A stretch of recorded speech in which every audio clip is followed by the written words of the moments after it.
how did you get started with this entire besides holding up the owner of the entire organization with a gun in a dark alleyway? How did you actually get the job? So there are some similarities, sans the alley and the holding up and the gun. Um, Lucas made Walkabout Mini-Golf as a lockdown project. He was between things. Mighty Coconut, the animation studio, the game studio, was sort of between things. And in lockdown, he was like, "I'm going to try and do this. I'm going to make this phone game." And then he met some people from Oculus, and they said, "No, no, you've really got to make this a VR game. This is a VR game. It's a winner." And so he does that. He releases it on the Quest, and I see the YouTube trailer on launch day on the Oculus thing. I go, sure, why not? Take a punt on it. Bought it, downloaded it, and effectively, like 6 hours after the game launched, I'm messaging Lucas Wow. going, "This Yeah. is really, really special. I don't know if you know this is special." And he's like, "Don't worry, I know it's special. I'm going to know, but it's really special." Yeah. Yeah. So we just started talking, and he's going, "Hey, do you want to help me test out things? Because I had experience with 3D modeling, design, all this sort of stuff, games design." And so we just get talking. And went, "Yeah, sure, I'm around." And I said, "Hey, I was working in designing animatronics at the time. I had a previous experience with games and 3D modeling, but I was in sort of theme park installations, and COVID obviously was Oh, happening, so I had yeah. no work." And I said, That's perfect. "Hey, Good if theme you parks. want any help 3D modeling, Yeah. I'm here. Please, I'm Yeah. desperate." Yeah.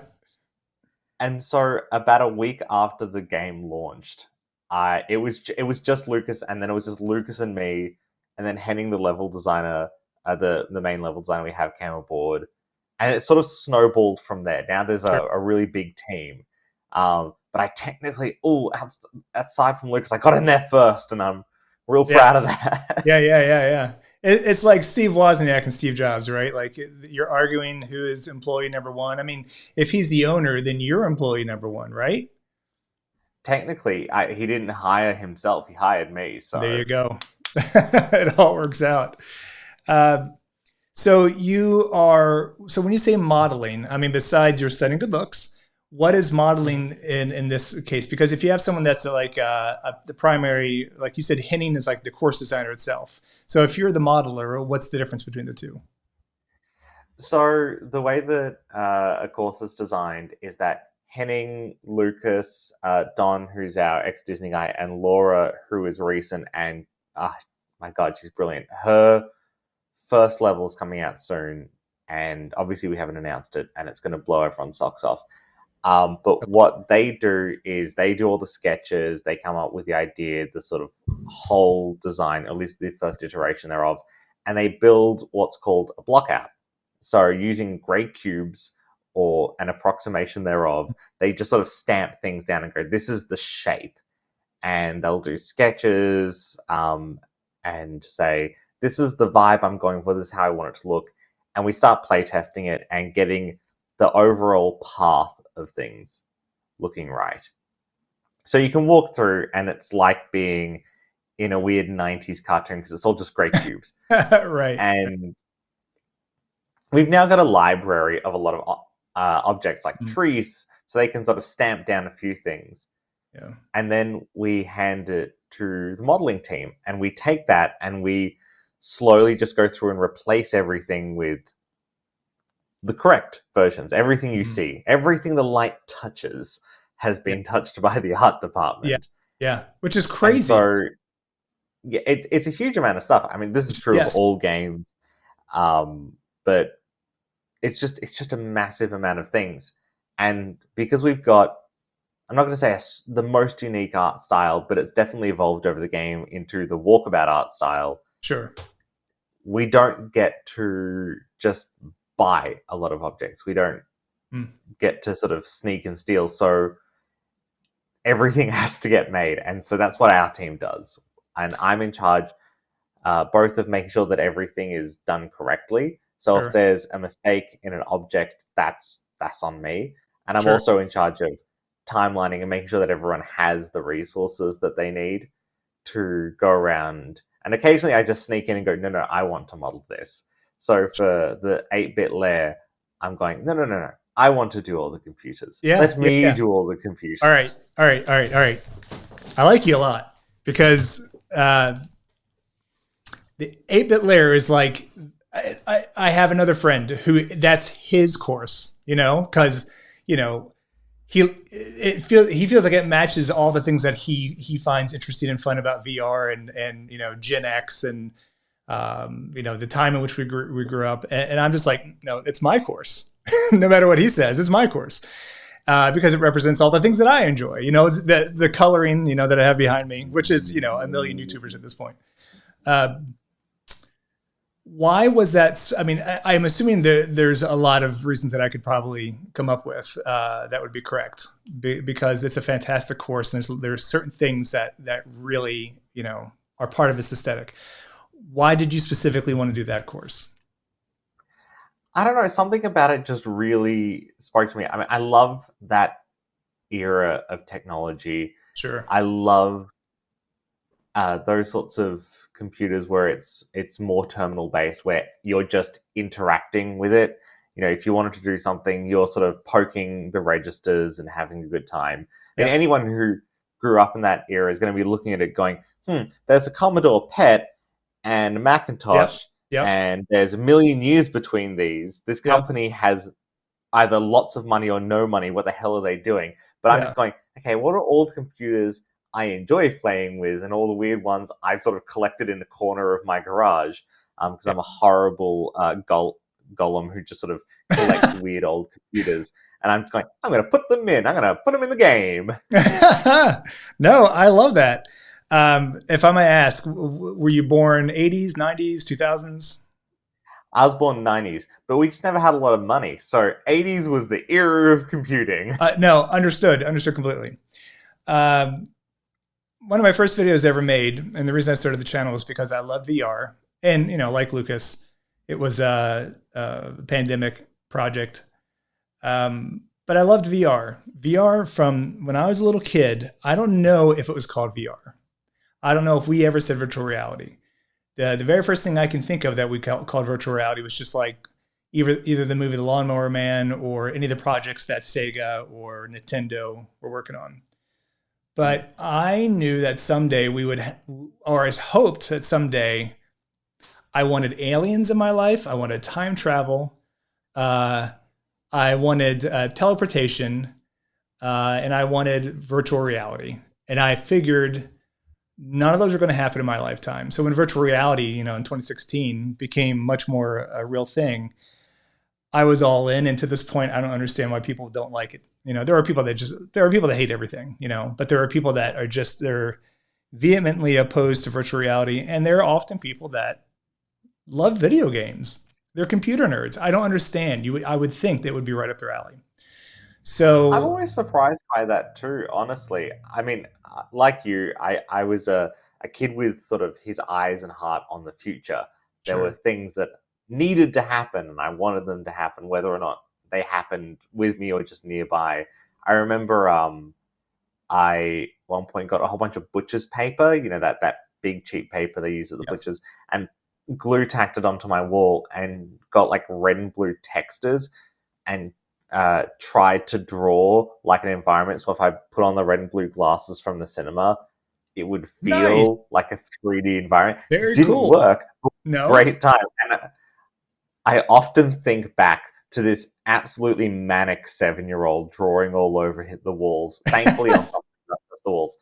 Right. And I go, yeah, this all worked out great. It's perfect. It's exactly what I wanted. Well, I mean, it kind of did, right? Maybe we're just all living in your simulation. The elders read your intentions and created the rest of this just for you. I don't exist. Brilliant. It all worked out. It all worked out. Yeah, 8-bit Lair was for me very much that. Now, my father, like so many people, Walkabout becomes a way for me to spend time with family. And my father lives in another state, so I get to hang out with him once a week. And I remember 8-bit Lair because he worked at IBM back when the IBM PC came out. So there's the original IBM PC in its shape, and I saw what the Commodore PET on hole 3 or 4, or at least what I perceived as being a Commodore PET. The entire thing, like the John McClane unfinished part of the building, which I just assumed that was a reference to Die Hard, but was it or was it not? There's an awful lot of things like, I mean, it's legally distinctly not a Commodore PET, and there's Sure, legally distinctly no references to Die Hard. sure, But yeah, there was everyone's sort of favorite movies and parts of technology. Growing up, it was one of those levels that everyone had something to add. yeah. There's a lot of levels where there's a part of everyone that goes into it based on something that was really important to them. So yeah, it was definitely a reference to a lot of those 80s movies. That's fantastic. Going in through the, I was going to say the veil, but going through the portal and going into the 8-bit world with the synthwave sun and all that. I just it was very much my Tron moment. Um, like when the master control in Tron, the lights that beam straight up and into like an infinite sky. I mean, it felt like I was in that, and I can revisit it anytime I want, and that's what I love about it. I adore the Digiverse. So the Digiverse was actually a pain in the butt.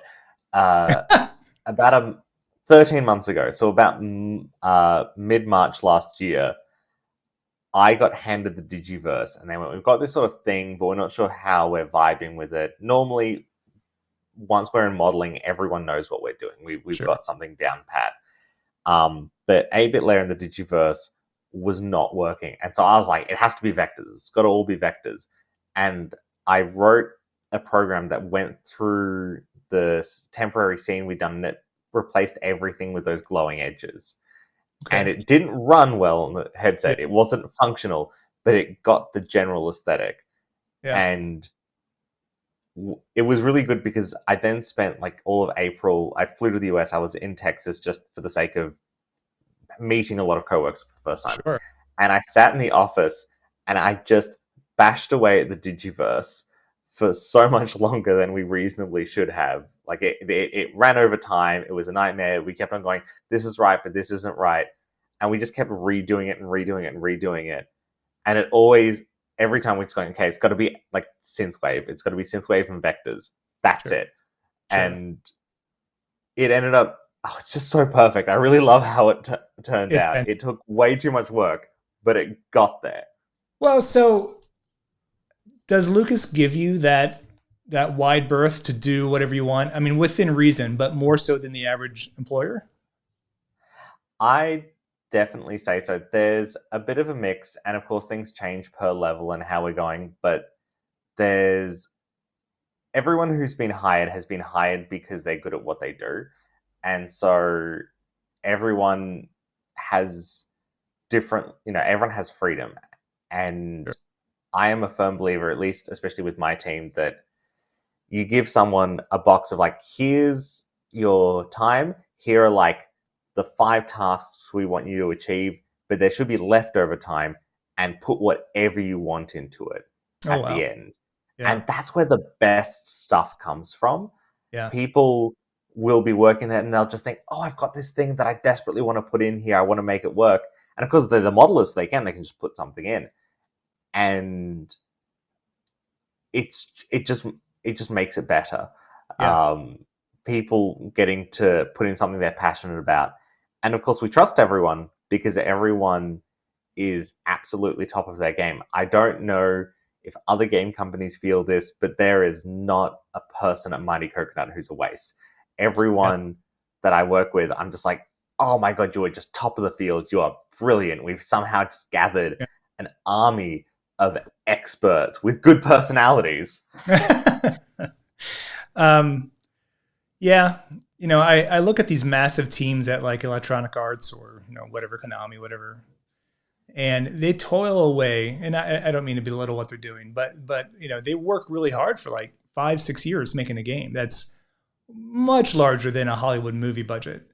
And it may not go well just because someone said the wrong thing in a tweet. I mean, it's there's so many people, so much money, so much time, where you guys have this perfect model, whether it was intended or not, where it seems like there's not a person or a minute or a bit wasted. Like you're given the creativity to make what you want, and then the things that you make are fantastic. And somehow you guys are pumping them out every month and a half. I mean, it's nuts. It's a really, at this point, it's a really carefully controlled sort of I bet. timeline. We've got courses we're working on that are coming out in the latter half of 2026 or later. We just got to be that far ahead, and effectively, a course will spend 6-7 weeks with each person, and it just works its way down the train. Sure. Yeah. And how that's arranged, it's not always okay. Lucas hands to Don, who hands to Henning, who hands to Laura, who hands to Jeremy, who hands to Edward. It's not. It's like that. It's more. It goes to this team, and then the team sort of distributes. Mm-hmm. So, but it is a bit of a factory at the moment. But I think the best thing we've got going for us is that people give us a huge amount of trust, like the player base. Every course is different, and we can be experimental. Obviously, we don't want to make every course super weird. But so, for example, my favorite example is Upside Town, which was a contentious course. It was really funny because we didn't see it coming. We didn't see what we were doing as super weird. We're just like, oh my God, isn't it crazy? The ball can go onto the different surfaces. Yeah. And that level has a lot of everyone in it. There's so much just wonderful art. There's so many jokes hidden throughout it. Okay. There's like a dead body that I hid in there because I've been hiding the dead bodies that no one's noticed yet. No one, like I've never seen anyone comment. There's I think there's like 3 in that level, and there's one that no one's ever commented on. So go forth and find it. But it came out, and everyone went, "This gameplay is not enjoyable for a huge amount of people." A lot of people loved it, but a lot of people didn't, which surprised us. We're just going, "This is the best course ever." And no one's said any of it with vitriol. No one went, "This gameplay is the worst thing ever, and you're all horrible people, and I know you just sort of..." Everyone went, "I see what they're going for. This course isn't for me." Yeah. No one...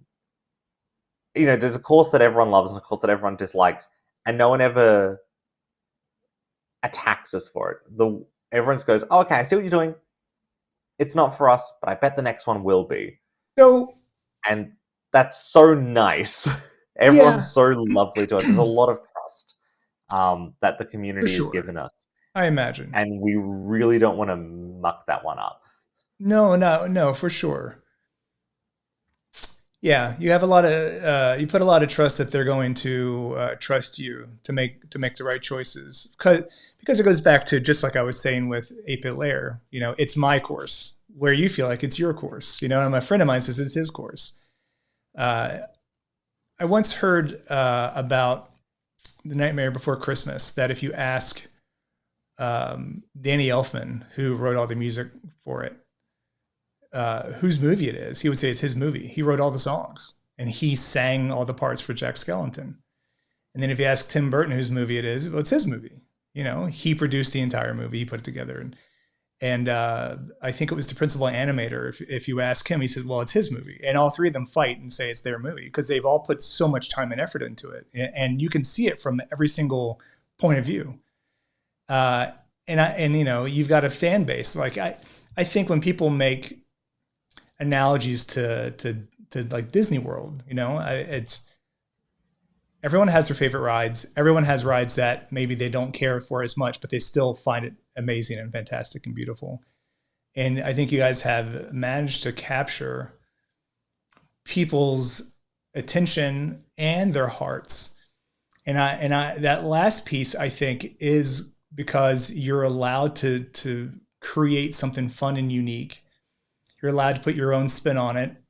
It's not just graph paper, and then when you're done, you have a 3D version of whatever you put on the graph paper. There is another mini golf game that was out for, I want to say years before Walkabout Mini-Golf. And it's a fun game, but it feels like it was designed and then it was put into VR and now you can play it. And that's not what I get from Walkabout Mini-Golf. I mean, Walkabout Mini-Golf, every course is first and foremost its own world. It just happens to play, mini golf. And as opposed to being mini golf and there's a couple quirks, and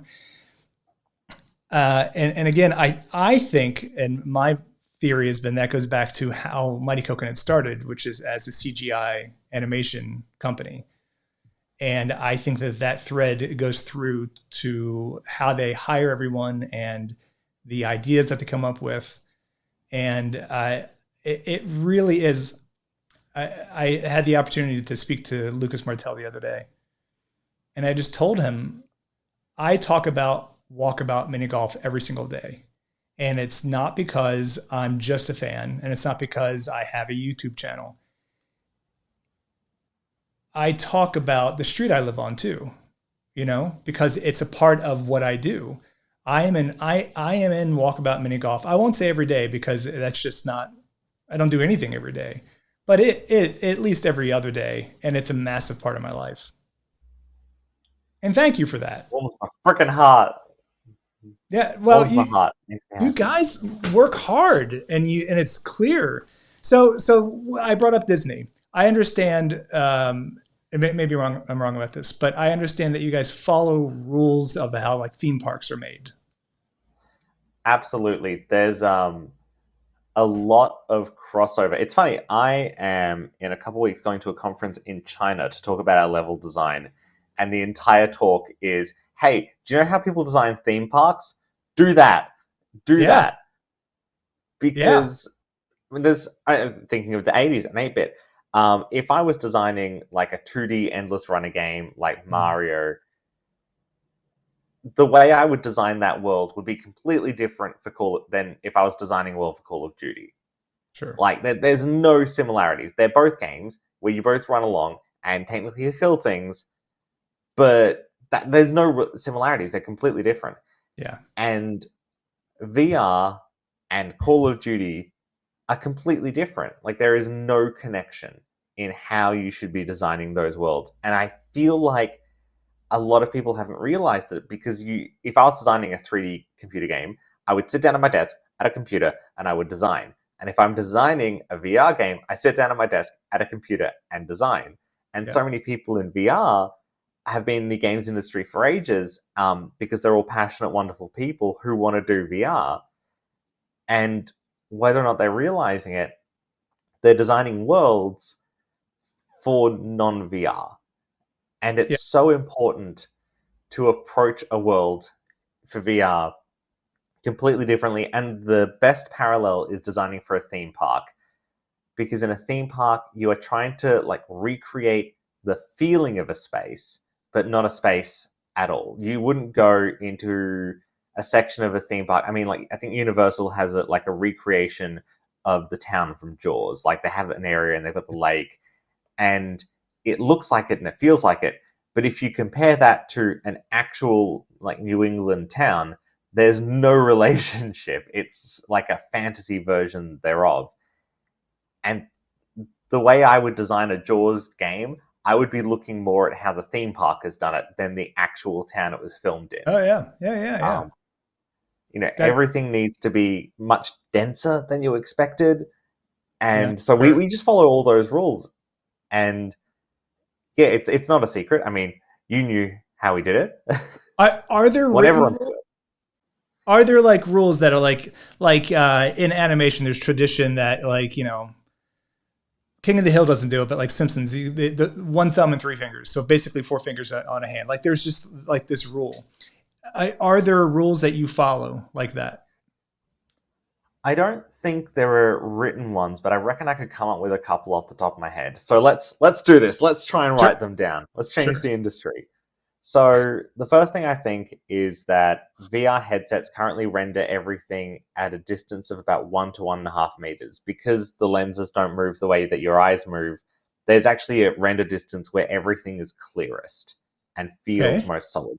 That's about 1.5 meters away. So don't be doing a lot further than that. If you're somewhere, stuff should be within that bubble close to you, and it'll feel great. Also, the fact that if I was designing a game where I had to pick stuff up, I want to be able to reach it. So it's all going to be really, really close. Spaces should be smaller than you expect. Yeah, yeah. And based on that, we always design in VR first. We do our grey boxing in VR because you'll make something on the computer and you'll be like, that's a good size. You jump in, that's massive. A small bedroom becomes a church just because it's hard to establish size. So that's the first rule. Things should be small and close to you. The second rule is that it's important to have the big grandiose sights of what, which VR does fantastic. VR does scale and big views better than anything else. But you shouldn't make people get to them. If people see a big sight, they shouldn't go, okay, well now my job is to walk the mile to get there. You can have them doing other things and find themselves there, but no one should directly go to the big thing because traveling in VR is terrible. Right. It's just awful. It's a great surprise to start at a place and see a beautiful thing in the distance and then later find yourself there. That's fine. But you can't make them go there. It has to almost be a coincidence. Building on that, every time you turn a corner, there should be a surprise. Every time you go around a corner to reveal a new thing, there should be something that makes you go, oh my God. Even if it's not a giant reveal, but every time you turn a corner, there should just be a bit of something rather than you've turned a corner and now you have turned a corner. There has to be something to reward you for moving. Wow. And this is fantastic. Continue, please. I'm just trying to think of all the things that are so important. No one looks up is another one. Everyone looks down, so I put more detail into the ground. Right. I think that's just, I'm not sure why we do it as a species, but no one looks up. It hurts more than looking down, I think. I just realized there's a small crack in the corner of my ceiling in my office that I spend my life in because I never look up. It was just placed there 5 minutes ago by the master programmers. It was never there before. Don snuck in and did some world building and snuck out again. So there's did you ever play Rec Room? Yes, I did. Rec Room was my Walkabout before Walkabout. I spent probably about 1.5 years in Rec Room, and it's a pity that Rec Room has changed. What happened with Rec Room was it was people that I think were passionate about VR that made a fantastic VR product. And I think these were guys that their entire life they dreamed about being in VR, and you could tell that they finally had it and they were putting it together. Now, I could be wrong about that, but I've heard them in interviews and just playing the game. That's how I felt about it.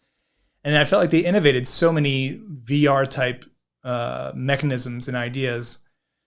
And it eventually got killed, in my opinion, when PS4 and the PSVR came out.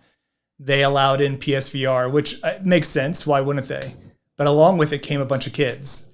And I don't have a problem with kids playing video games. That's great. I'm just more people to boost VR as far as I'm concerned. But it's like the bar I went to a couple times a week and hung out with friends started getting overtaken by children, literal children. And in a bar, okay. Yeah, basically. And the ease of which, the ease of meeting new adults in this bar and getting to know each other. And as adults, there's rules like, we're not going to be assholes to each other. We're going to be kind. We're going to let someone have the right of way. And it was easy to form relationships. Where with kids, they were stealing your gun, stealing your ammo. They would cut in front of you. And the whole thing was ruined. And it wasn't because of any of the principles that you had said, which were fantastic. Like I felt like they were following instinctively those principles too. It just that their user base just changed.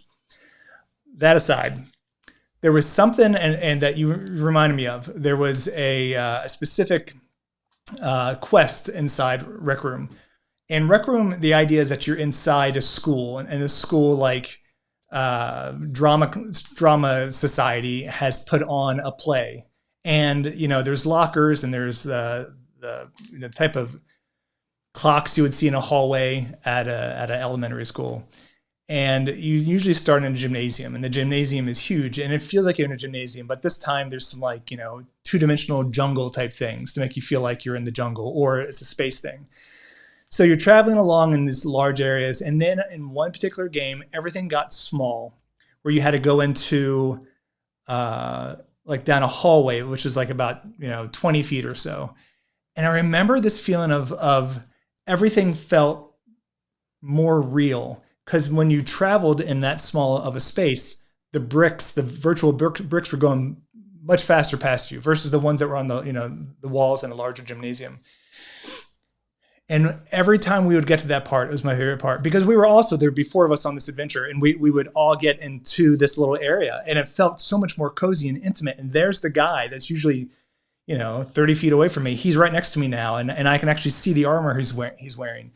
And I think they started getting that feeling that you discovered, which is everything's got to be closer to you. It feels better. It feels right.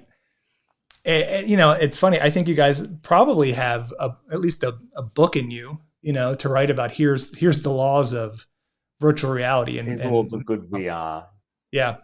And there's a lot of things that I'm not entirely sure are helpful, but I think are like in our gameplay, the world doesn't matter. You could technically, be doing it in the gray box, yes, and it is often still fun. It has to be. We have to make sure the gameplay is fun before we do any art.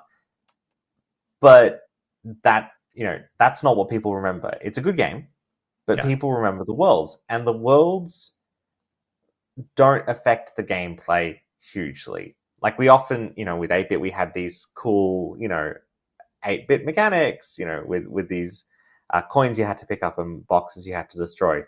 But technically, apart from sort of world building, you didn't go into the room and you had to go find a thing to unlock the door to go back and do the thing. The world is incidental to your goal. Yeah. Which means we have a lot of freedom to make the world feel alive in a way that we think works for us. And this once again goes back to a theme park. You're not going through Super Nintendo World at a theme park. You're like, yes, you're there to enjoy the world, but your goal when you travel through is to get to a ride or a restaurant or the toilet. Sure. And the designers are decorating your journey. And it's this weird mismatch, because normally when you're designing a world, you're thinking the world has to be real, it has to be connected, everything has to make sense and add to it, which is a very traditional way of looking at it. And I think there's a certain element of the world has to disconnect and completely stand on its own merits and has to make sense by itself outside of the gameplay, which is very, very difficult when you're designing a world for gameplay.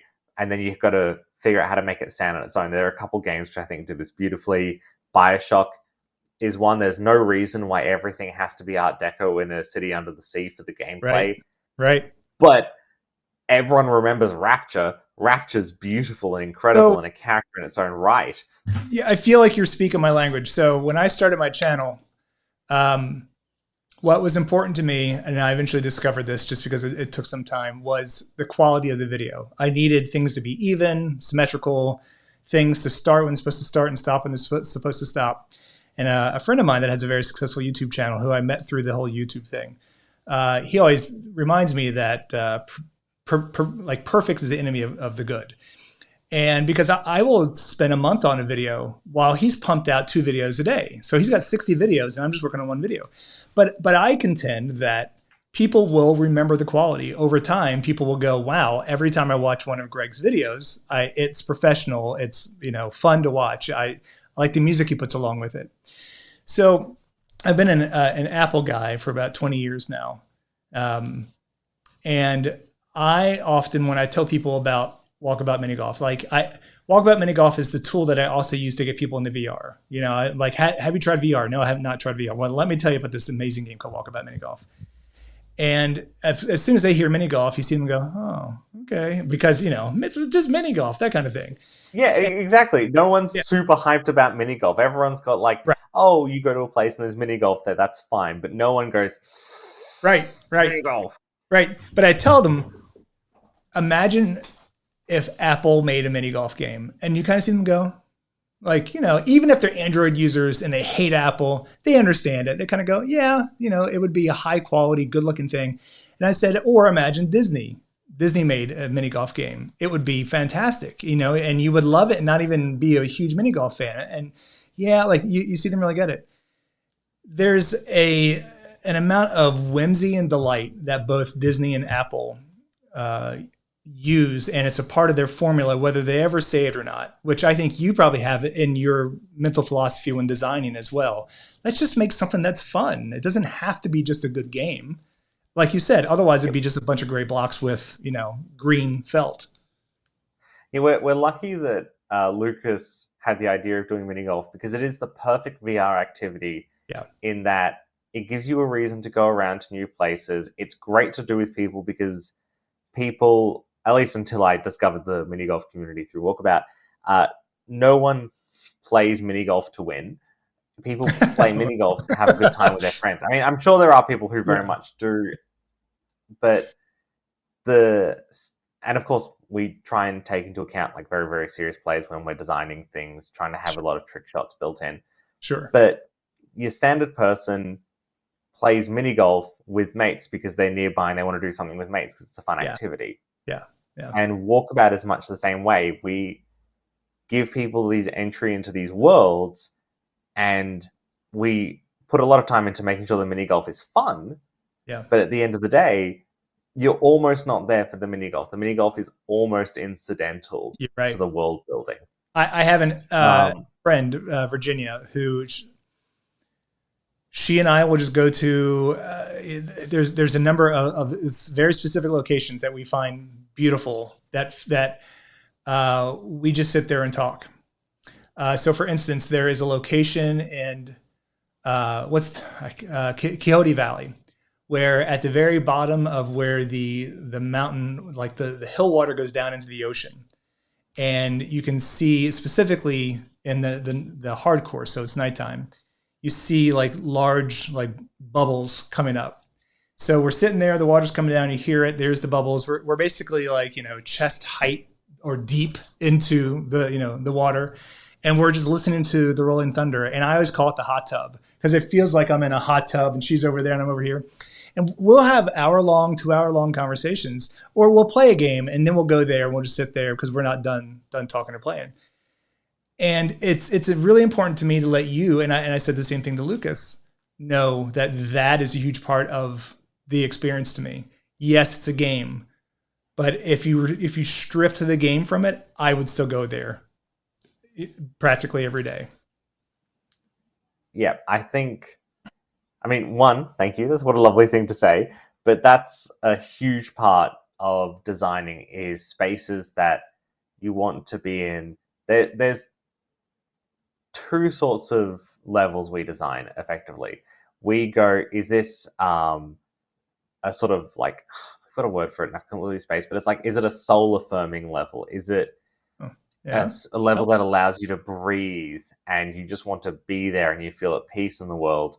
Or is it a kitschy level where it's really, really fun and silly? So 8-bit Lair, definitely on the kitschy side. I don't think anyone looks at a sea of cubicles and goes, God, this has brought me to it. Right. But Quixote Valley and Shangri-La, they're my two ones that I will go to and just be in and exist. Yeah. Because they're so relaxing and it's just a beautiful space to be. And so we do often go, okay, is this level, fun and kitschy to be in, or is it like just a space to breathe? Is this the the mini golf equivalent of the pause between deep breaths? Or is it a fun piece of, as Don calls it, wish fulfillment, where we say we're doing this and people go, oh, I really want to do that. I've always wanted to do that. Sometimes not even realizing I've always wanted to do that. Sure. Let me get some perfunctory questions out of the way because I feel like I've taken so much of your time. As the guy whose only job is to hide balls, I've asked you a lot of questions beyond that. So what is your ball hiding I can't help not think about something terribly sexual when I say balls. So what is your ball hiding philosophy? We all do. we're only human, I'm afraid. Yeah, right, Um, right. so my main things that I do is that it has to be visible without flying, Okay, um, and without smooth locomotion. And you have to be able to see it between the height of sitting in a chair and standing up. If you can okay. only see it outside of those ranges, I've gone because we've got a lot of people who play in wheelchairs, a lot of people with limited locomotion skills, a lot of people who can't fly or smooth locomotion without getting sick, and so those are the only rules. Everything else, I am free to go absolutely ham. Yeah, I yeah, The problem is I've been doing it for so long right. that I don't know how difficult it is.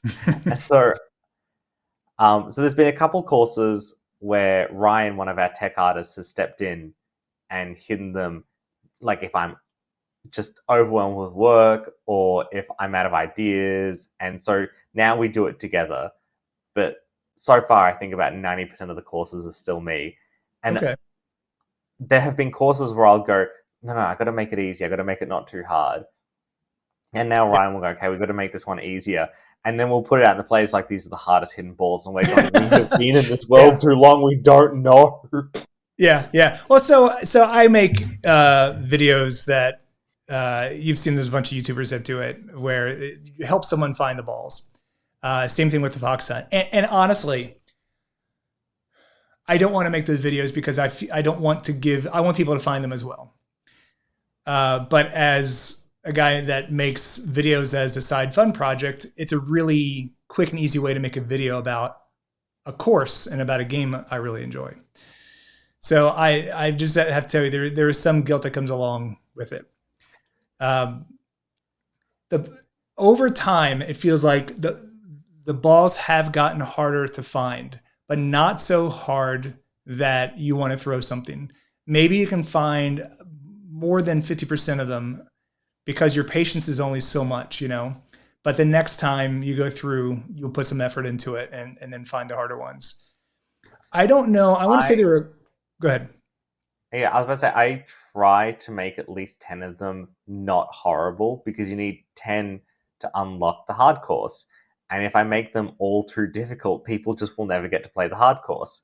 Yeah, yeah, Unless they can hit under par, but I think this is the sort of the easier and faster way of doing it. it is. Yeah, But also they have gotten harder. The first course we really went ham into making them difficult was Mist, because the game was famous for being obscenely difficult. sure. And so, of course, I'm a massive Mist fan. I'm a huge fan of everything Cyan's done.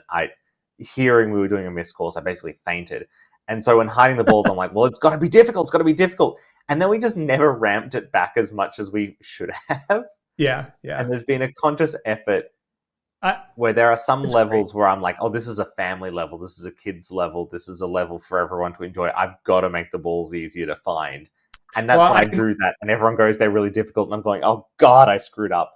well, so in Raptor Cliffs, there were. I think when I went through, I got all the balls, but like I think 5, and then those 5 were when I went back to them. They were definitely, I didn't just, I just missed it this last time. No, I still had a look. So hole number 1, because I didn't think of where its location was part of hole 1, which is often part of if I can't find it within, the hole proper, I start looking a little before or a little beyond.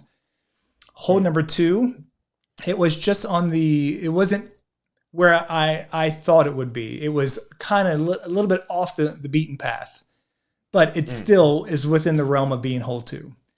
Hole 18, I feel like I saw it. Looking back, how did I miss it? It's the most obvious thing on the entire course. Like here's a thing that's different from the rest of the course. You think I would have looked on the other side of it as well, but I apparently did not. Also, I mean, that one was me being funny because I've watched people play trying to find the balls and they always look down. And I'm like, I'm going to put this exactly at eye height and no one's going to see it. Yeah, yeah, yeah. And then the another one that was difficult was, I'm trying not to give them away, but I end up making videos that give them away anyway. I don't know why I'm being so careful. The one that was the spray painted graffiti area for some reason. Like it should have been easy. It's at the in that area, not an obvious It's a place, but big area. it's a It's big a area. really big area. That one actually moved location several times based on the design of the ball. Like it was earlier up, it was in a log, and then based on the design of the ball, I'm like, no, it's got to go there. It has to go there, Makes which is sense. coincidentally my new favorite ball design. I love it to bits, but it's Yes, just mine too. so good. Yeah. How do we not have it before now? Well, when I saw it, I actually had that exact thought of like, wow, how? I mean, it's perfect because when I saw the graffiti, I remember thinking, man, I would love to have that on a ball. And then it ends up being on the ball, and it's just perfect. Now, is that the hole that's really long? It starts up high, and you got to travel all the way down. Yeah, that's why it almost feels unfair because a lot of people will teleport to the ball, Sure. which is a feature of the game. It's not a bug, it's a feature. Right. And so it almost feels too cruel, but Yeah.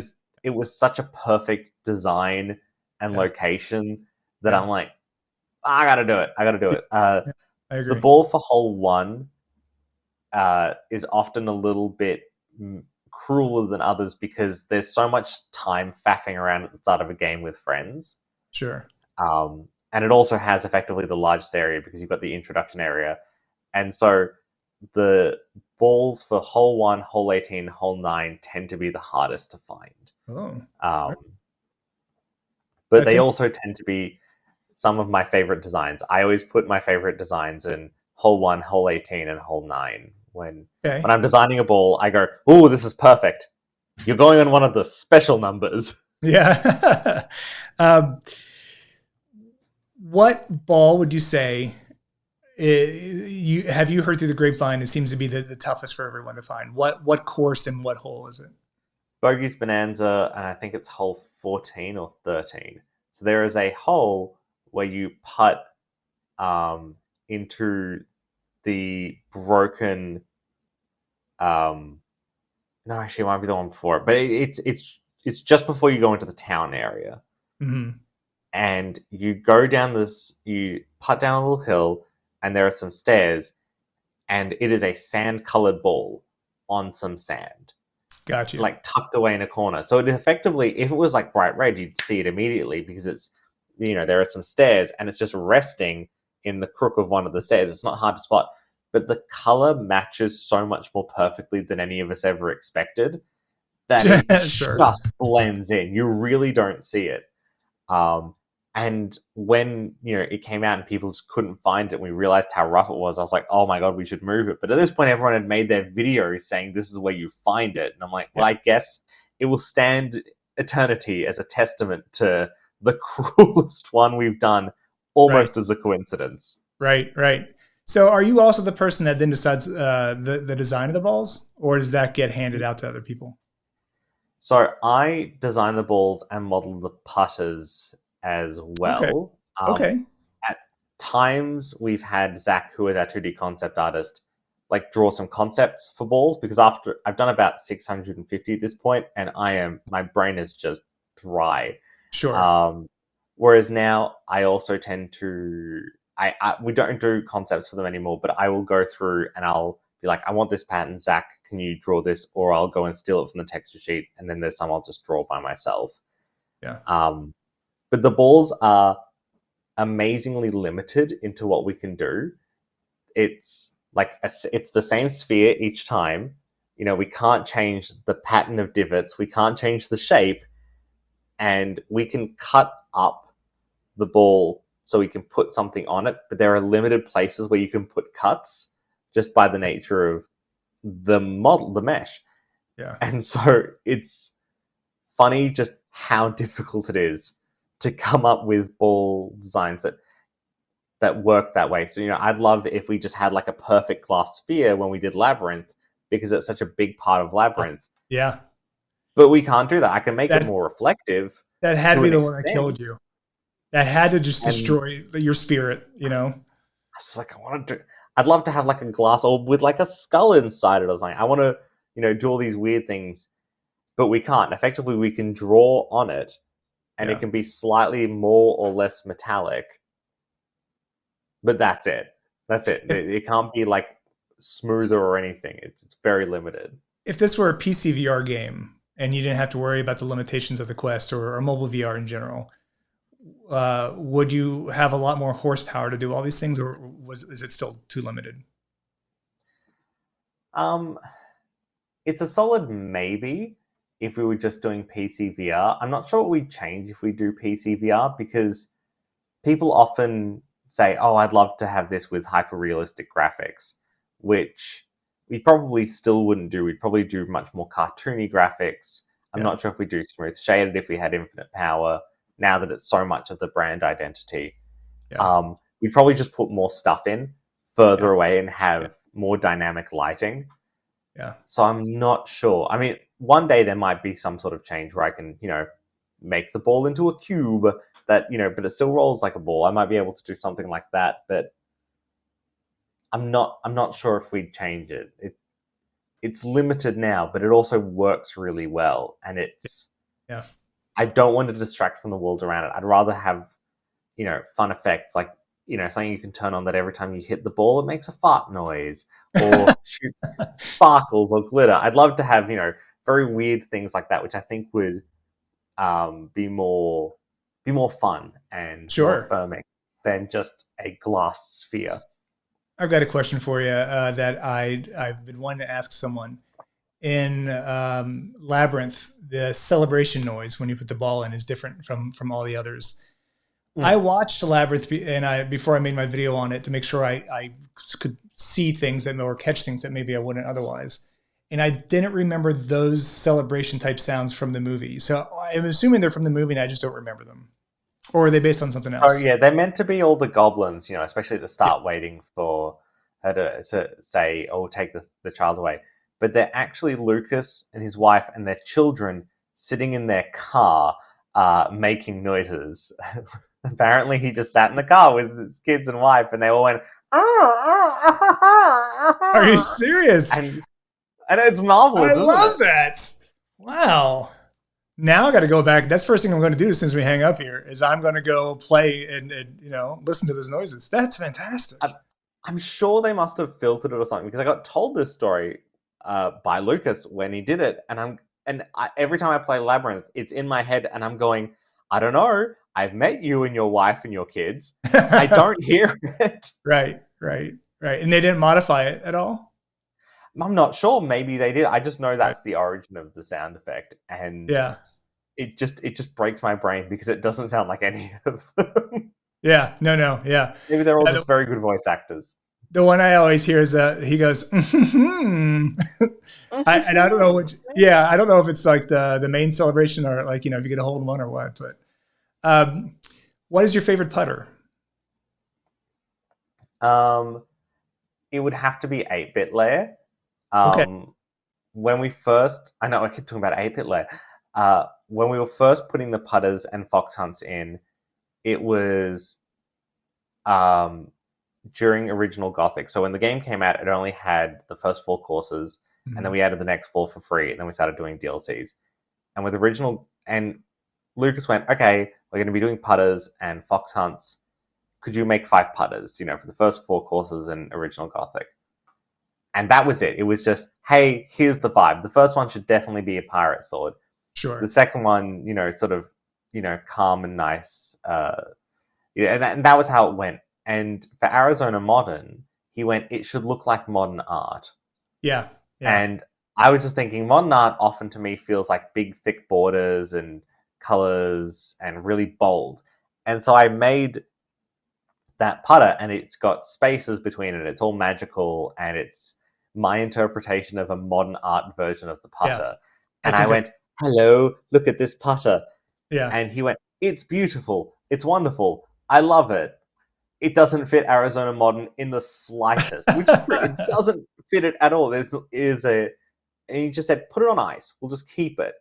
And so it's been sitting in the game. I unlocked it for me. And so I've been playing with it for the past 5 years. Yeah. And for the putters, we always get concept art. Zach always does concept art for the putter, and we all talk about it, and then I model it, and then I play with it, and then I go, this isn't right, and I adjust. But for 8-bit Lair, I said, don't do a putter design. Don't do it. Don't. I've got one. And it fits, and it's weird, and it sort of fits. And I said, we're doing this putter. And people put their feedback like, oh, maybe we should do this, maybe we should do that. And I went, I'm so sorry. I'm going to be the worst person alive. You can't change it. Here it is. It's beautiful. And once you said like modern art, yeah, I could see it in the Guggenheim, right? My favorite that I find myself using the most, and I have seen others use it a lot, is Labyrinth.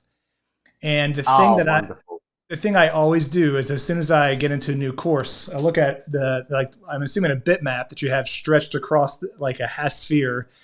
And then every time I move into a different area, I try to see like, does it match? Because I know you can't reflect, not that you couldn't reflect, but it takes a lot of hardware cycles in order to do a reflect, like with the ball. And so I always think to myself, there's someone that has to, with every single course, they have the job of coming up with some type of domed image that they have to put on that damn putter, because you have to have that for each and every single course.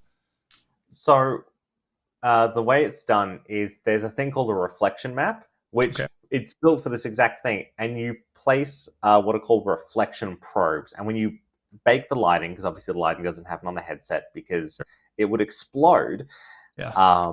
And you place these probes around, and it will try and blend between them. So if you're halfway between them, it'll either choose one or the other, or it'll try and like sort of half blend between them. So it's sort of an approximation. And we basically go, where will people be looking at reflective things? Sure. And we replace the probes to try and get the best looking reflection. So it is an honest to goodness art pass of placing reflection probes and where do they look best.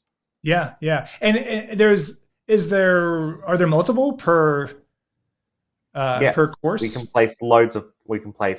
I wouldn't know what the number is off the top of my head, but I'm going to estimate about 10 to 20, and I'm going to get off this, and the tech art team is going to look at me and shake their heads and go, no, that's completely unrelated to reality. But it feels like 10 to 20 reflection probes. Right. And we haven't really touched on Raptor Cliffs, but it's become like my favorite course. Something about that. The first time I stepped into like the gray box version, I was just like, yeah. There's so much to love about it. To me, it's the ultimate wish fulfillment and chill vibe. And it's one of those courses that everything that went into it went in correctly, and everyone just understood from the get. And it's just my absolute favorite. And I've been completely unbearable to friends and family because I don't think anyone at work would care if I spoiled a level, but I've always been really tight-lipped about it because, of course, I've dragged all my friends and family into the game kicking and screaming. No one gets a choice.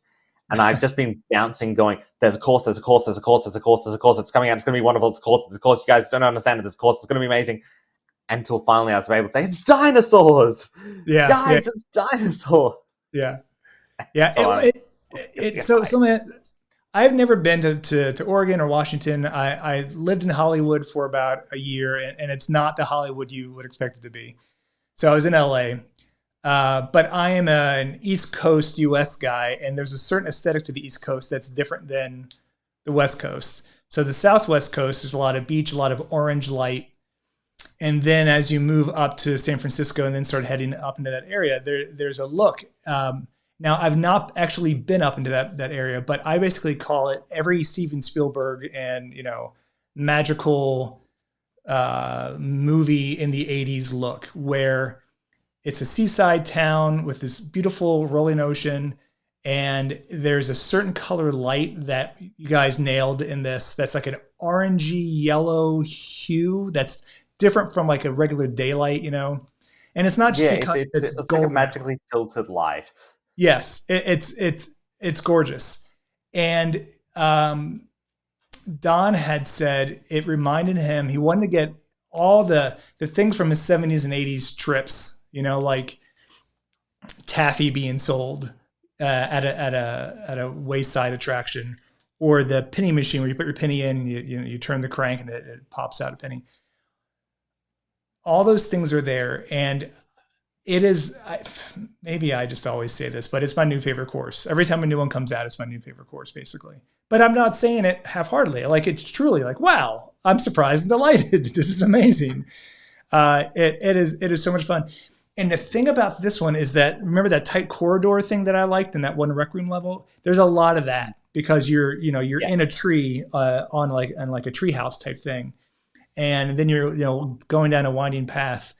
Uh, it feels like there are an awful lot of objects that you have to render in that entire level. Is it the biggest level yet? I wouldn't say so. There's a level, not the next one, but the one after is the biggest level yet. Like it is absolutely crushing everything. Yeah. So the way that we measure this is in triangles, because when a computer renders something, it draws the 3 points of a triangle, fills in the triangle. That's how it does it.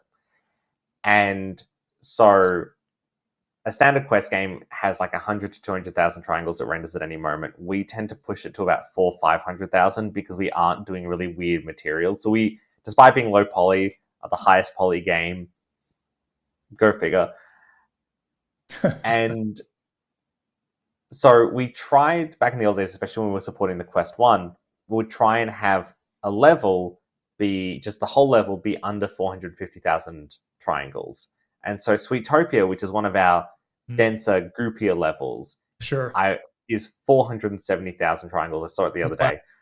And this new level, which is still getting art added to it, is currently 1.2 million triangles. Wow. Just to give you a sense of scale and amount of stuff. So I'm going to say it's not the biggest one yet, but it's, I don't know, something about the Oregon air. I've never been to Oregon either, but there's something about that and dinosaurs that give it a sense of scale. And I think it's also the second time we've done a course where the mini golf is there. So often you're in a wonderful location and there happens to be mini golf. Yeah. But like with Wallace and Gromit, it was that Wallace had built a mini golf course in his house as a business, because the whole thing of Wallace and Gromit is that he's a brilliant engineer who's always short a few dollars. And so he's always doing weird businesses. And so for that one, he used all his things and built a mini golf course in his house to make a few bucks. And so at the start, there's like, you can get your putters and the balls from a little shack. And Raptor Cliffs is the same. It's, you are driving along sort of family holiday 80s, 70s, and there's a roadside attraction, and it's a mini golf course. It's sort of a tourist trap sort of place. And so it's an actual mini golf course. It just so happens that dinosaurs are still alive and a dinosaur is running this course. Like it's Raptor Cliffs. Mr. Raptor Cliff owns the course. Yeah. And you don't see him, which is a shame. But, you know, he is running a mini golf business. And it's such a bizarre thing for us to have done. Like, of all the things he could have done, he could have been a giant movie star because he's a dinosaur that exists, in 2025. But no, he decided to start a mini golf course. All right, so I've got 2 questions for you. These will be the final questions. Do you hate it when people call it putt-putt?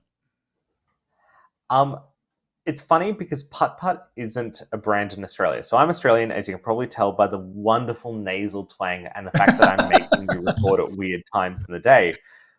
But putt-putt just isn't a brand down here. And so people call it putt-putt in America. And obviously I've now picked up on it because I spend my life working with all these wonderful Americans.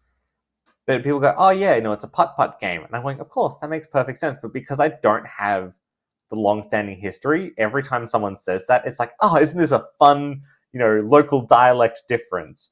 And I still think of the purple car from the humongous entertainment games in the 90s for children, that putt-putt goes to the moon and putt-putt goes to the zoo. So whenever anyone says, oh yeah, it's a putt-putt game, I think, yes, like the car. I always see putt-putt as being a pejorative. I don't like when people refer to VR headsets as goggles, because I feel like it's like, oh, you just put some goggles on your face. Like, no, it's a computer that I'm strapping on my face. How dare you call it goggles? So I see putt-putt the same way. So last question. What is the course that you would make that you probably can't ever make because of licensing? Okay. I've got Hmm. Calling back to an earlier one that I'd love to make is Bioshock.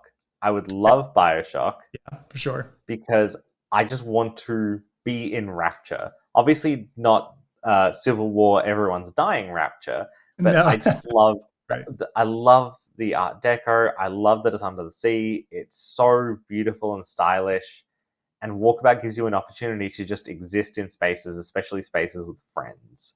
Yeah. Yeah. Um, and so I desperately would love to do that one. I don't even know how you'd license that as a game. But also, they should. It's old enough. They should just port Bioshock to the Quest. Give me a chance to go into Rapture. Yeah. No, If you no. asked me this question like 2 years ago, I would have said Wallace and Gromit Yeah. because massively obsessed growing up. And then Sure. we did Wallace and Gromit, so I don't have to say it anymore as an answer. I just got to do it. No, no, that's fantastic. I have a friend who loves Bioshock, and that's his VR dream. And you can modify the engine. I think if it's Unreal, I don't recall, but there's at least an Unreal type mod you can add to any Unreal game, and then see it and play it in VR. And that's the one that I think he wants the most as well. The splicers would be a little scary, I think. They'd be terrifying, and you'd have to change so much. You'd have to make it dual wielding. All the mini games would have to change, and you'd probably have to make it from the ground up in a new engine to run self-contained. And there's so many back in the old days versus now. Like computers, you can like layer as many things on top of each other. The camera can like look through multiple panes of glass, and it's fine. Sure. And the way that like phones and VR headsets render, that's a nightmare. You cannot look through multiple things. It's a problem called overdraw. And so you'd have to remake Bioshock from the ground up. And it would be worth it. It would be worth every cent and every minute spent on it. We should do this. Someone let me do it. I 100% agree. So Edward Felix, lead modeler of Mighty Coconut, I really appreciate your time. This has been fantastic. Thank you. Oh, anytime. Thank you for having me here.